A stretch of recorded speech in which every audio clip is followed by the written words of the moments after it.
చల్లపల్లిలో ఒక మేస్త్రి గారు ఒక ఆయన ఉండేవారు, తాపీ మేస్త్రి గారు. ఆయన 2022లో క్రియాశీలక దానికి ముందు ఎప్పుడు 21లో ఇప్పుడు చేయించుకున్నారు.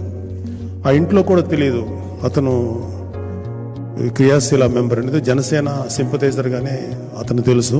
ఇంట్లో వాళ్ళకి కూడా తెలియదు ఇతను క్రియాశీలక మెంబర్షిప్ తీసుకున్నారని. చాలా చాలా చాలా పేద కుటుంబం.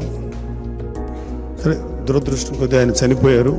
చనిపోయిన తర్వాత వాళ్ళ కుటుంబ సభ్యులు ఎవరికి కూడా తెలియదు ఆయన ఈ క్రియాశీలక మెంబర్షిప్ చేశాడని.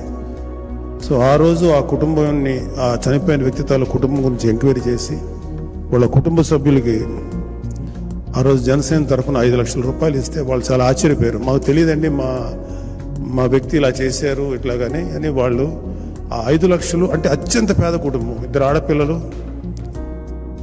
ఎలాగా లైఫ్ ఉంటుంది, ఇంటికి పెద్ద ఆయన చనిపోయాడు, బ్రెడ్ బెర్నరు, వాళ్ళ కుటుంబాన్ని ఎలాగ మనం రక్షించుకోవాలని పాపం ఆ తల్లి లేకపోతే who ever concern with the family అప్పుడు ఒక ఆపన్న హస్తం లాగా ఇది వాళ్ళ ఇంటికి చేరింది ఈ డబ్బు.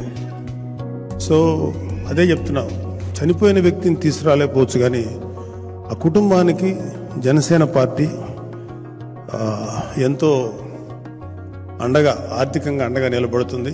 అలాగే